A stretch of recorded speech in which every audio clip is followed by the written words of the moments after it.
Williams. We're very pleased to have her here. And she does lots of artwork over at the Wright Building, is it? Wright Building in Rockland, where there are many artists' studios. And we have a lovely collection of her work here in the gallery. She's doing encaustic. That's a method that I've always been intrigued by and would love to learn how to do it. So anyway, I'll let Lara speak for herself. She has a nice little slideshow for us. And afterward we'll have question and answer. Jan, what's that mean? I didn't do the slideshow very well. Okay. You didn't have to do it? I'm trying to read your gestures. All right, so we'll get started. Welcome, everyone. Thank you. Thank you, Joe. Hello, everyone. Thank you so much for being here today. I'm Lara Williams, and I'm honored to have this opportunity to share a little bit about myself, my art practice, and the body of work I have here at Linden Ponds. Before I begin, I want to thank the Linden Ponds Art Council for the invitation and opportunity to show my work here, and for all the support they have provided to help me hang, promote, and present this show to you today. I also want to thank my family and friends for their continual support and love. I could not do it without you. I'll start by saying that as early as I can remember, I have been an artist, an explorer, an observer, and a collector of things that resonate with my senses. I was fortunate to grow up with a very loving and supportive family on Long Island, New York. My father, a nature lover, my mother, a beach lover. As a child, I spent many days outdoors at the seashore, beachcombing, boating, hiking, and camping in New York, New England, and Maine. And this is where my love of nature and the outdoors began. As a child, I spent my free time drawing and creating art. My grandparents took notice, and at about age 10, purchased private painting lessons for me as a Christmas gift. As I reflect upon this memory, I recall the teacher having a studio within a grand Victorian home filled with collections of all sorts that fascinated me. It is with her that I learned how to mix paint, specifically oil paint, and where I learned not to fear a blank canvas of any size. In high school, I spent most of my free time in the art room, growing more and more confident in my abilities, further encouraged by my high school art teacher who saw promise in me and encouraged me to enter into a New York State student art contest. Ultimately, I entered, and to my surprise, I did win an award. This experience, amongst others, cemented my artistic journey, leading me to apply and graduate from an art studio program at SUNY Plattsburgh, New York, with concentrations in painting and printmaking. Post-college, I moved to Massachusetts and started working for Pearl Art and Craft in Cambridge, enjoying the life of an artist and heavily discounted art supplies. It is here that I began showing my work publicly and getting into some prestigious juried shows and winning some awards. Fast forward 30 plus years to the present day. I now live in Hull, Massachusetts, and like many artists, I balance my creative practice with a full-time job and other roles in my life. I am a proud mother of beautiful 20-year-old twin sons, and I'm a wife to a very supportive husband, who, by the way, builds most of my frames, including many of the frames you see in the show today. Let's shout out to my husband, Don Williams. I have a small art studio in my home in Hull and a larger commercial studio space at the Wright Building in Rockland. But enough about my background. Let's talk about my art practice today and my current love in encaustic. Many of you are probably curious to know what encaustic is. I know I was too when I first heard of it and saw it through another artist in a magazine article. So what is encaustic? The word encaustic comes from the Greek word encaustikos, which means to burn in. The ancient Greek artists realized that incorporating beeswax into their paint made it impervious to moisture, repelled it, and protected any materials that were encapsulated within it. It is also light fast, meaning any pigment or colors or materials mixed into it will not fade over time. They used it to decorate their warships, in burial portraiture, sculptures, and architecture. The use of wax and paint quickly spread to artists in Egypt and Roman Egypt. On this slide, I have an example of one of the burial portraits that was found in Fayum, Egypt, known as a Fayum portrait. And these portraits date back to the first 3 centuries AD. On this slide, I have a picture of my raw materials and essentially what encaustic is made up of. It's made of beeswax and damar resin, which is a tree resin. Let me get my pointer on here. There we go. That's the damar resin in this image here. It's a tree resin that comes from an evergreen tree known as the hopea tree, which is located and grows in southeastern Asian countries. It's similar, think of a maple tree that we tap for syrup. Here they tap for this resin that's used in materials throughout the world. It acts as a hardener for the wax and it increases its melting temperature.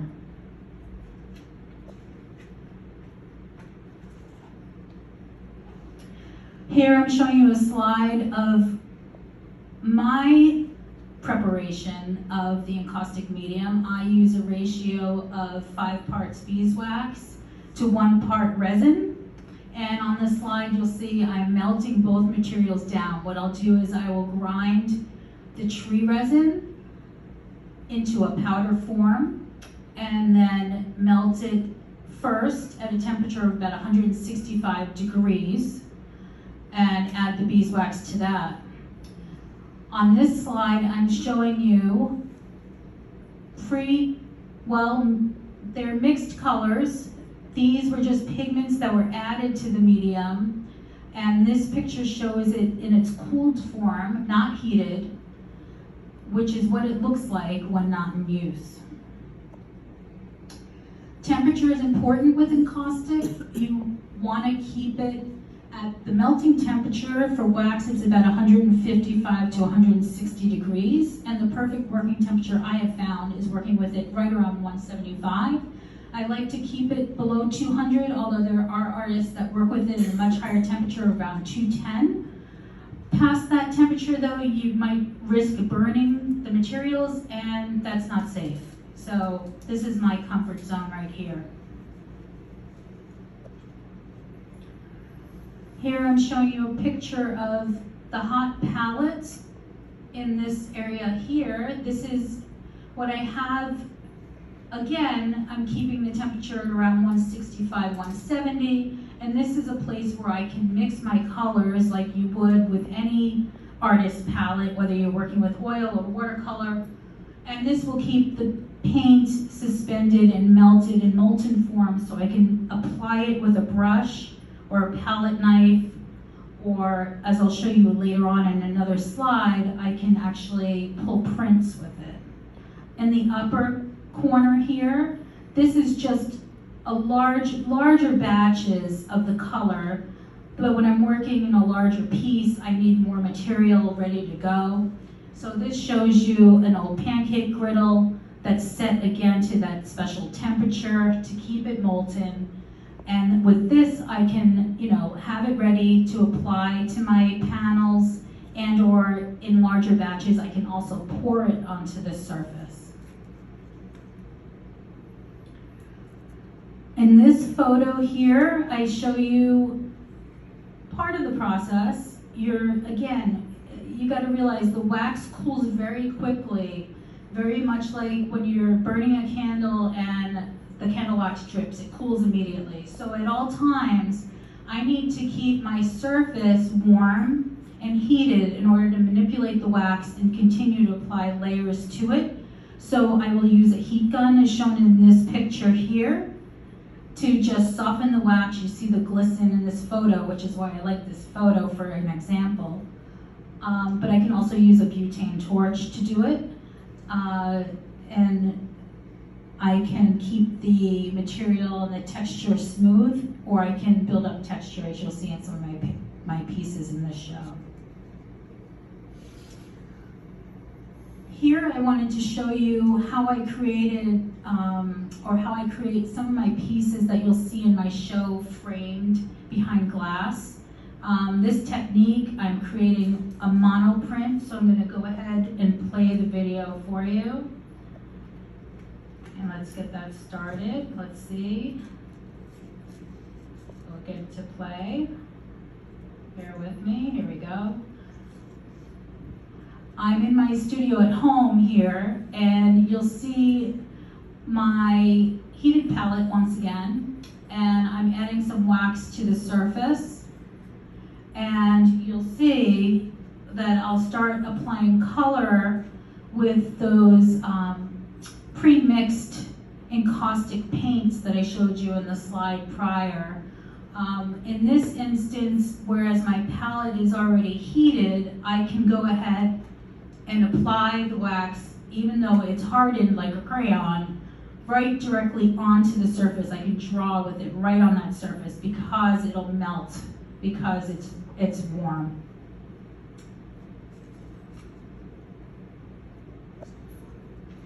You'll see also that I'm really not referencing any picture or image. I tend to work very intuitively.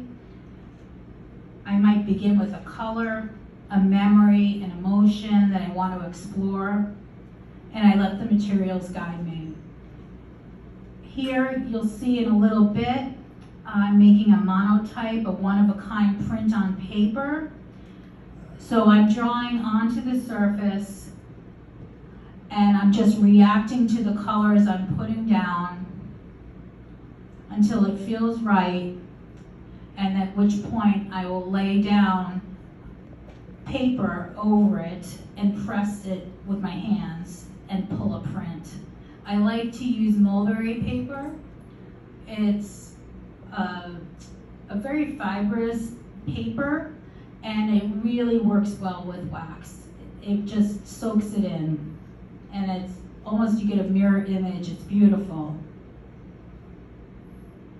I'm going to fast forward this video a little bit for time's sake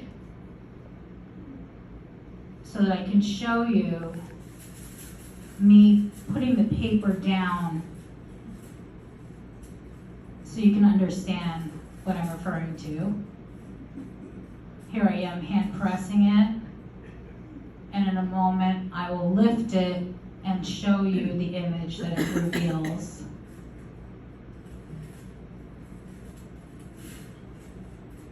And you can see I have an image now that I can use, or I can continue to build up by working more on that palette.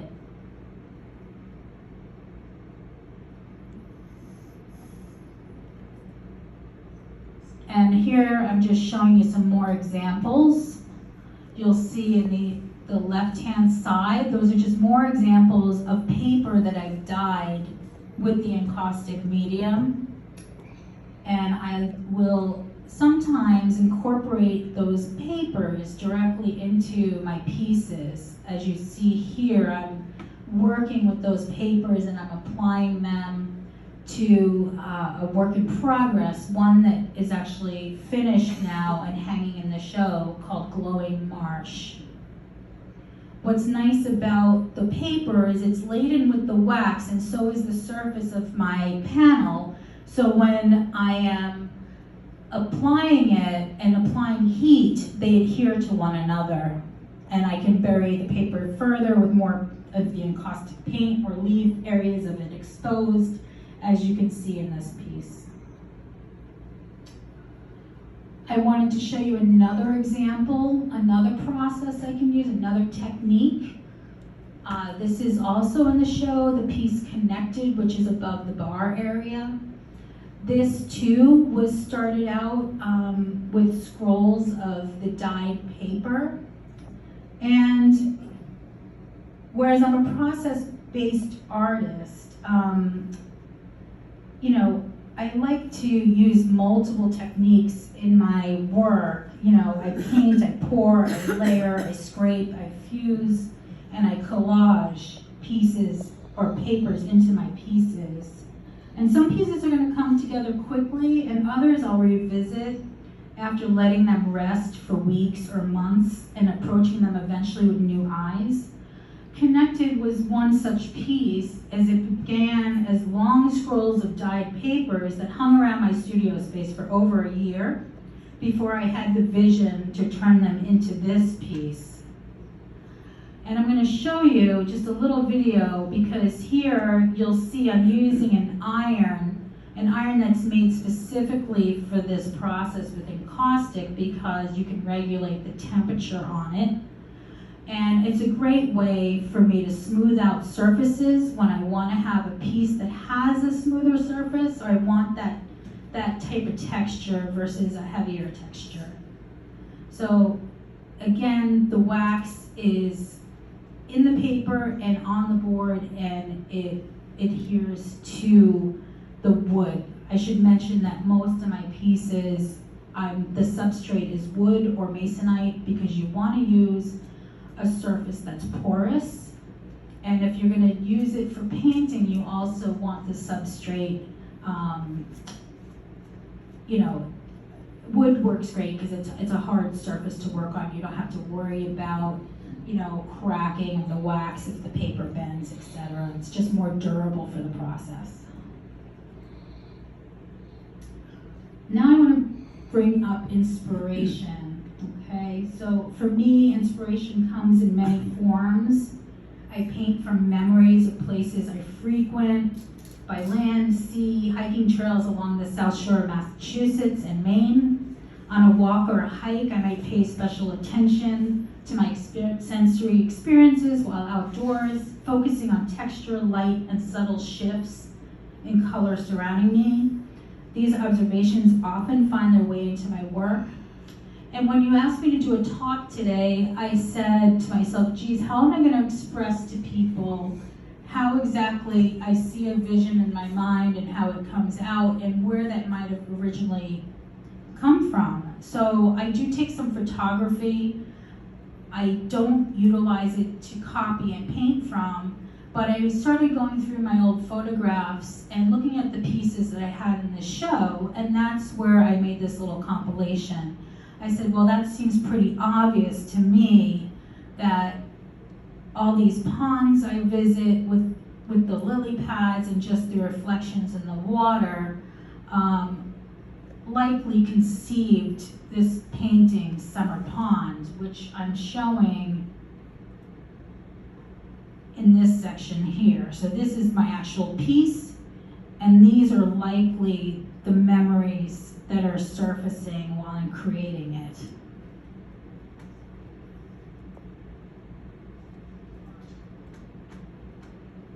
And this is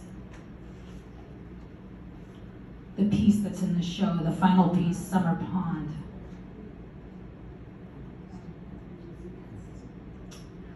Here's some other examples, 2 other pieces in the show. The upper right is called Shelter, and the lower right is called Ablaze. And when I created these, I was absolutely thinking about shelter and comfort, and I noticed that the image that was coming through reminded me of just that. It reminded me of either a campfire or a fire to keep warm. And it also referenced more of a lean-to, something you might see in the woods, branches that have fallen on a trail that happen to shape what man might have turned into a lean-to, and also the reference of fire, which to me is, it also means shelter, primal shelter. So, and then on the lower right, a blaze could, I've had people come up to me and ask if that was a forest fire or, a sunset, and it can be all of those things.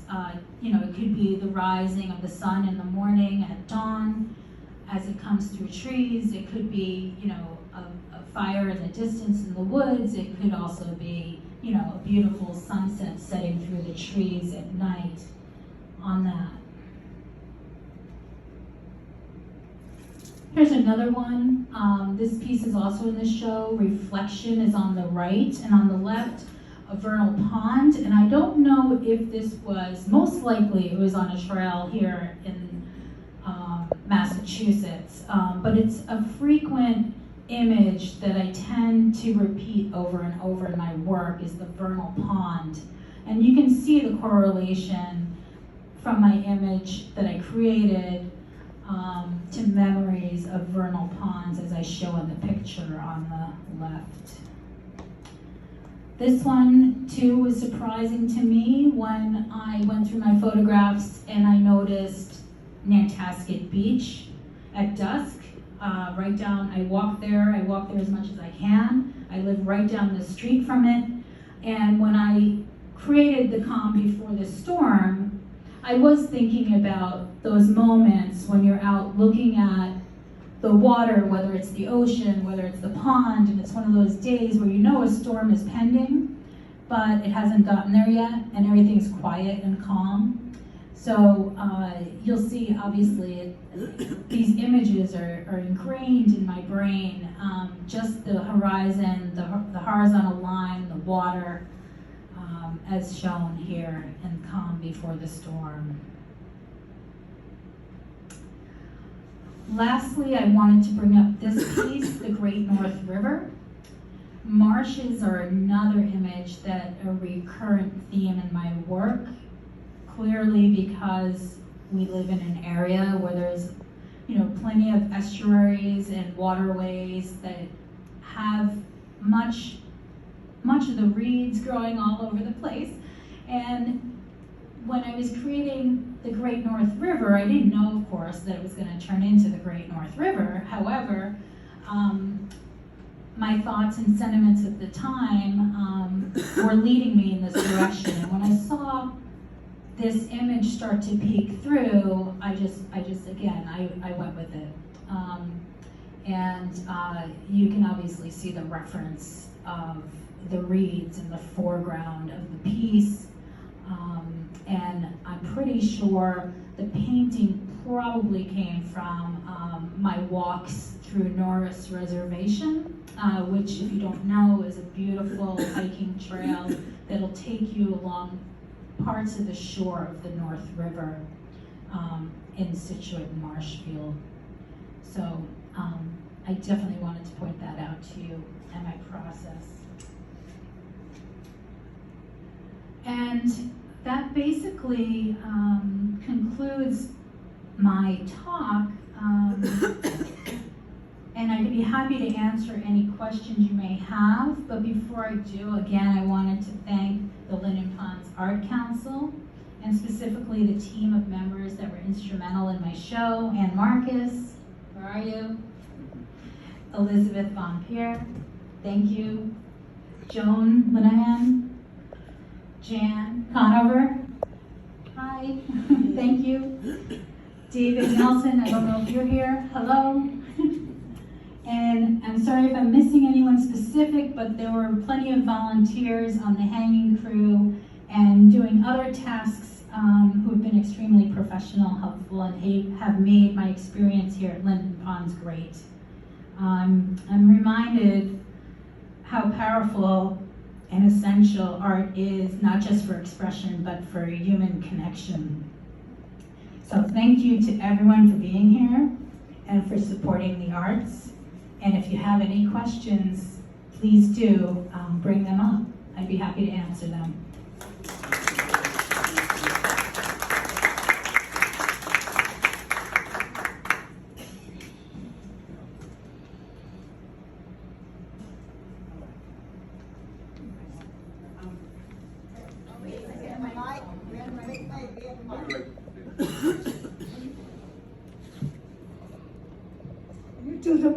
the mulberry paper, then you stick it on wood on top of wood?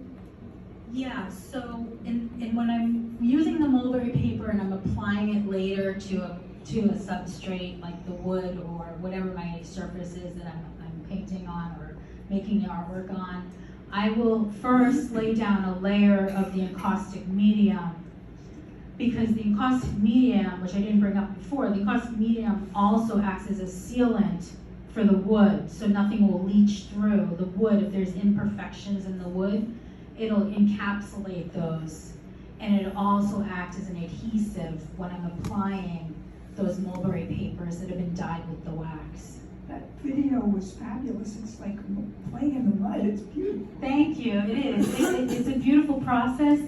It really reminds me sometimes of working with clay, which I've done in the past, which I really love because I can also carve in it and scrape away. So it's a great medium to play with. You know, where I'm a process-based artist, I really love having all that ability to play with the medium. It lends itself to that. When you were drawing on the surface, were you using like oil pastel or what was? That was actually, and I have some out, when you go out into the gallery space, you'll see in the glass case, that's an actual encaustic paint stick, which I can make by taking the encaustic medium and adding dry pigments to it to colorize them, and then I can pour them into molds to use at a later date. So, and then you pop them out. They almost look like a big crayon, and they melt because they're melting on that surface that you speak of, because that surface is heated. So that's why. And did I see you collage put on there, like, you know, magazine or photo images? There are, sometimes I will take some of my own photos. And I'll cut them up and splice them and use them as a medium in itself to create more texture or color. So that I'm not necessarily using them in a literal fashion, although once in a while I will. But yes, like, so in some of those pieces, like the calm before the storm, across the middle, that horizon line was actually a photograph that I printed out of my own. I printed out onto like an acid-free paper, and then I'll cut it and I'll embed it into the wax and then seal it with more wax.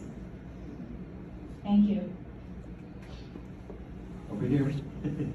Yes, yes. Hi, Laura. Hi. I'm sorry, I missed the beginning of your talk, That's okay. but I think I'm probably okay in saying that all of us here are absolutely enthralled with this medium. Is this something that's kind of a common art of media form? Or is there an encaustic society of America? Yes, there is. It's not that common in our area. I know maybe like a couple of other artists that dabble in it around the South Shore. I know that there are some groups that work with it more down towards Cape Cod, like further out near P-Town. And then of course I am a member of the Encaustic Artists Association, which is a national and international group of encaustic people, artists working with the encaustic. And so there's, you know, and there's a Massachusetts chapter as well.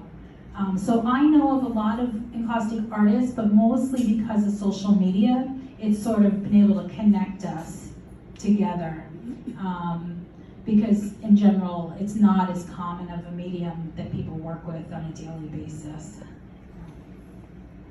For those of us who are thinking of dabbling, what can you tell us about ventilation and respirators?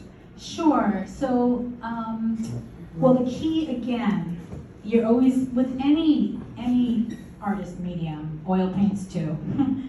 You always want to have decent ventilation in the room you're working with. So you always want to have like fresh air coming in, and then, you know, air going out. So in addition, I'm also thinking about temperature, especially with the encaustic, because like I mentioned in my talk, you want to keep the temperature at a safe level so it doesn't burn your materials, because when it burns the materials, you have the potential to have toxic fumes. So that's another reason why I work with it as a low temperature. In my studio space, both at home and in my larger commercial space in Rockland, I do have, I'm trying to think the word, equipment that actually my husband helped build that'll be an exhaust that pulls the air out, and I have an adjustable nozzle essentially that I can move around to keep near my hot plates and so forth. So just in case there's anything toxic going on, it's getting sucked out a window. And then I have an open air window at all times and fans bringing air in as well. If I'm in a closed space or specifically over the winter when you don't really want to have your windows open so much, I also, for safety purposes, just again, I wear a respirator just in case.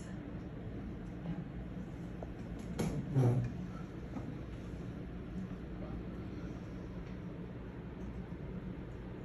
Well, you've obviously captured this medium successfully and beautifully. I'm curious to know what other mediums you have specialized in before you created this. Sure.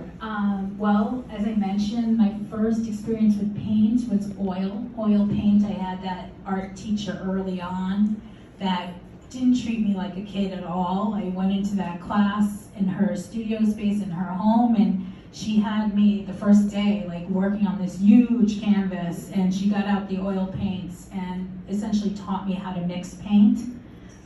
And that was also what I primarily concentrated on in college. I worked with oils exclusively. And I also did a major concentration while I was in college in printmaking. So those techniques have definitely carried over. And what's interesting with encaustic too is that oil paint works beautifully. You can colorize the wax with oil paint. So it's nice to have that experience because I can incorporate that into this medium as well. And I've done ink when I got out of college. I only had a tiny apartment sharing with roommates. When I worked in that business in Pearl Art and Craft, I didn't have a studio space at the time, nothing dedicated. So I paint in my bedroom. So at that point, I quit the oil paints because I couldn't work in that environment with that type of material. And I went to mostly watercolors and inks, on paper.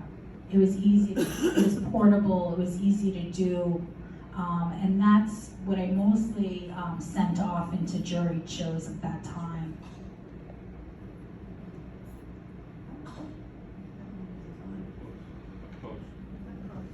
Close your mouth. What kind of wood do you use for your backing? Yeah, I can use basically any hard porous surface. I like to work with birch. I also like to work on masonite because both, are rigid and both are porous surfaces. But I will buy wood panels online, and on my larger panels, my husband has started making them for me because they're much more cost effective when you make your own with your own lumber. But mostly it's birch plywood. Lara, the beeswax, is that locally sourced, or is this something that comes in a, you get it online? I would love to get my wax locally sourced. I've been in touch with beekeepers in our area. They usually don't want to give it up that easily though. They don't have enough of it. They need it to make more hives if they're expanding their tribe. So I buy it from larger beekeepers throughout the United States that I can acquire online. And I also get a lot of my materials from a small manufacturer that works strictly with encaustic materials out of Kingston, New York. They make small batch paints and they sell supplies that I can acquire. It would appear that, at least what I observed, it appeared that you could work on something and put it aside and come back to it, and come back to it, and come back to it, because you just can freshen it up with a little heat, is that? Yes, yes, so it's always reworkable, and it can always be all scraped off and you can start fresh. Yeah, it's absolutely. Are they ready? Just a second, look. Once you get the mic. How did you get started? With the medium and caustic, I came across a magazine article of another female artist that was working with the material in a contemporary way. I had known about it years ago, but it never interested me because it was so traditional, the technique and so forth. But when I saw it years later, after many years of working in other materials, I realized I would really love that, or I might want to try it. So that's what I did. I started off very small. I didn't want to invest a lot of money in equipment or anything, so I went to the thrift store. I found an old griddle. You know, I worked with just the basics to see if I'd even like the material, and I immediately fell in love with it. And that was about 6 years ago. And that was due to another artist working locally with it in a contemporary fashion. She was doing a lot of collage work with it, and a lot of narrative, figurative work. Thank you. Anyone else? That very first image you showed of the woman, is it Egyptian? Yes, the Fayem portrait. That was done like hundreds of years ago. They estimate that was done between 100 and 300 AD. And it was uncovered in the Fayem region of Egypt. And they found multiple portraits like that. It's burial portraiture. So they found these panels that had been painted with the encaustic wax in burial chambers. And now they're hanging in various museums throughout the world. Well, the color was very rich considering how old it is. So was that like a painting and then covered with the wax? No, Or do you think it was actually no. old dyed wax? The artists back when, the ancient artists of Greece, realized that when they incorporated wax into their paint, that it added additional archival properties to it. So they would last over time, they wouldn't fade. They just knew that beeswax, the organic matter, would encapsulate it and protect the painting for years to come. Obviously it worked, so, because they're around today and they don't fade over time. The only thing you gotta be cautious of, I tell people, you know, some people are nervous that it's gonna melt on their wall. It won't. It won't. We would have much larger problems if it indeed started to melt. We'd be in danger ourselves. So I just tell people, if you're transporting it, don't put it in the trunk of a car on a hot summer day and put stuff on top of it, because it could soften and you could dent the surface of the piece, or if it's really hot, it could potentially, get damaged.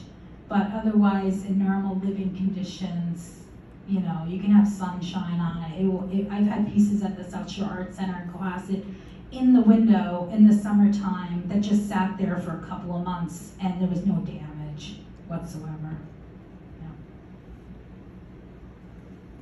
Lara, thank you. Are there any other questions? Oh, we don't know. Lara, I don't have a question, but I just want to say I find you so fascinating, amazing, and I just want to wish you the best. You really intrigued my imagination, what a mind can think, and I just wish you the best. Thank you. I appreciate that. Thank you. Amen to that. Thank you.